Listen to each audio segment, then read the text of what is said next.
Sundance's dirty secret. I know we have notes for this story, Alan. Give it to me. I'll pull up the story. This is from filmindustrywatch.org. They keep tabs on festivals and organizations that engage in nepotism. They take a look at like DEI and whatnot. They show some of the potentially bad practices that are happening in the film industry. So this story, Sundance's dirty secret, how NYU's elite grip is crushing indie dreams. Alan, give me the story. Well, the Sundance Film Festival, long celebrated as the heart of independent cinema, is facing mounting criticism for what many see as its deep ties to elite film institutions, particularly NYU's Tisch School of the Arts.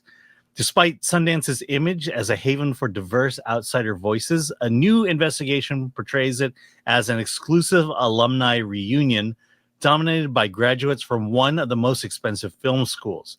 According to the report, nearly 40% of the 2025 Sundance projects, including half the films in the U.S. dramatic and documentary competition, featured at least one Tisch-affiliated filmmaker. That includes high-profile winners like Haley Gates, whose film Atropia earned the U.S. Grand Prize in dramatics, Rashad Frett, who won the Directing Award for Ricky. By comparison, UCLA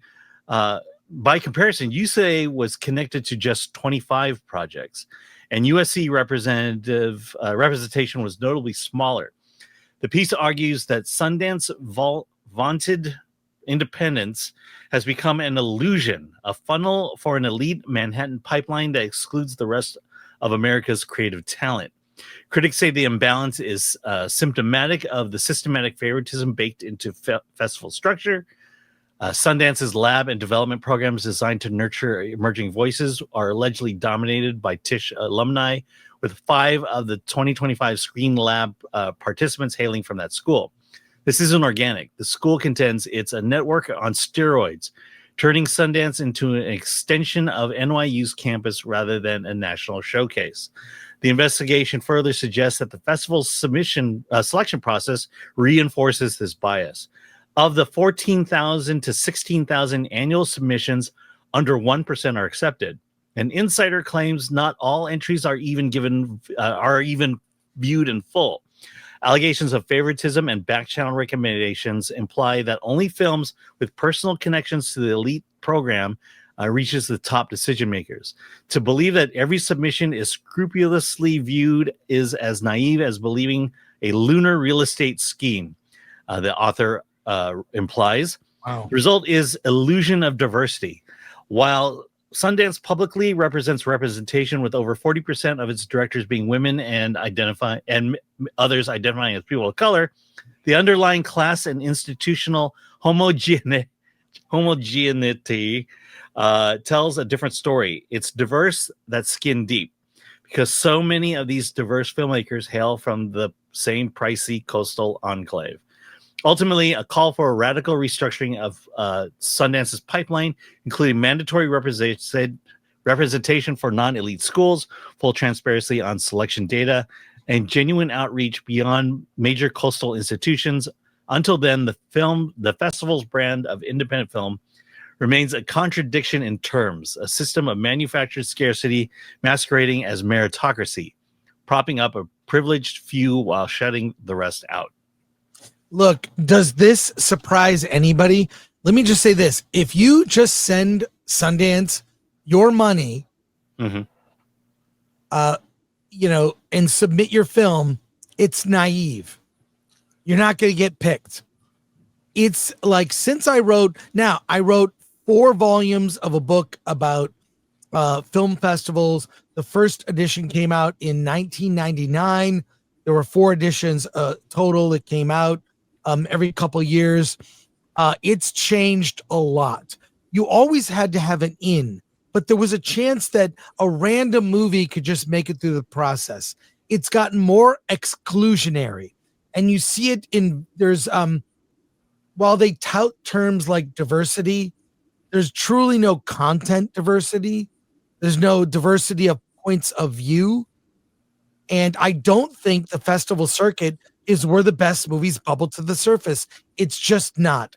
And now we're at this stage where effectively you don't need the festival circuit to get your movie out there. You can self-release your film. There are tools, right? There's Film Hub. There's Indie Rights. You can get distribution without going to festivals. In addition, Sundance, Toronto, Cannes, South by are great. And there are many other smaller, mid-level, and regional festivals for you to get attention.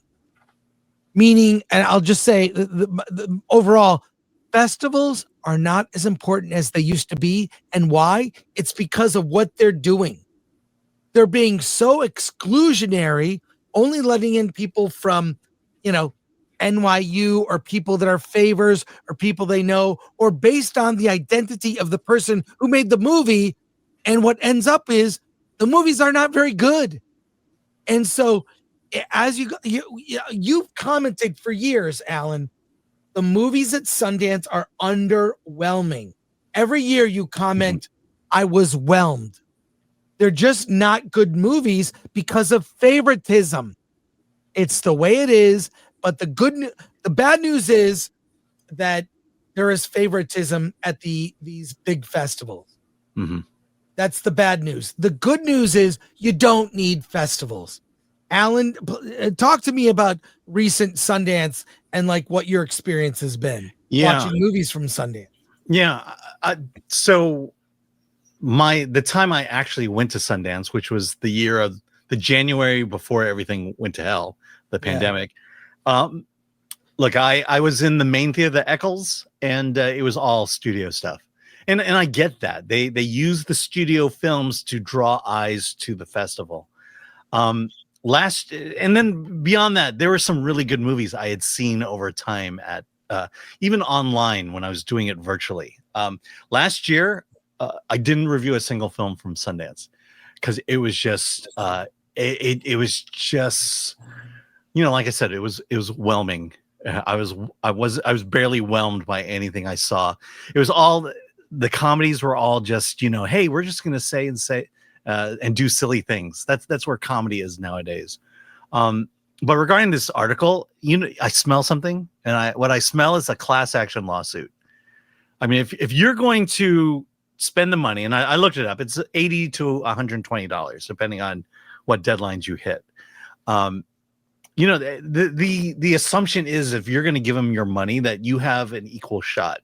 Okay, I get it. Maybe not so equal, but you should still at least get your movie seen. But what it feels like is that you're giving them $80 and your movie is not being seen. 14,000 to 16,000 submissions. How are all of these films being seen?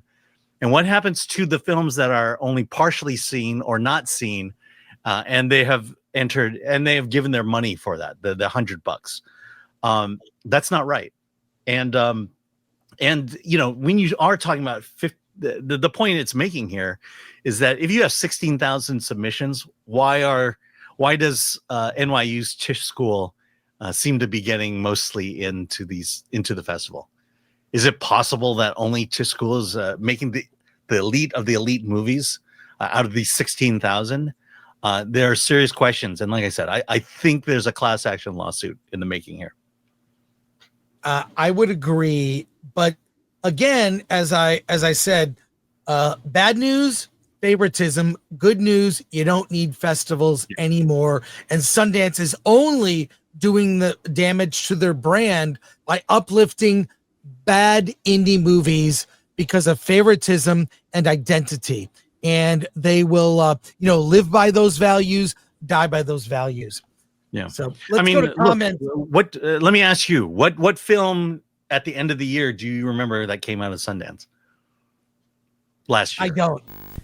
Keanu Reeves commented recently. He's doing a press tour for his upcoming film, and he made a comment on seeing his AI self. Okay, I've not seen this video. It's from Culture Crave, but let's share this and watch this video. Him just talking about seeing the AI version. Let's watch it. How could? But then, yeah. So I mean, that's that we're in that world, right? Yeah, we are in that world. Yeah. There's lots of AI of Keanu Reeves out there too, by the way. I think that's happening to a lot of people. Yeah. Yeah. How disconcerting is that for you? Well, I mean, it's not a lot of fun. You know, it's like, hey, are you really selling this product? Yeah. No. Anyway. How could? But then, yeah. So I mean, that's that we're in that world, right? Yeah, we are in that world. Yeah. There's lots of AI of Keanu Reeves out there too, by the way. I think that's happening to a lot of people. Oh man. Okay. Look, I misspoke. Not the latest press tour, but yeah, that wasn't all that impressive.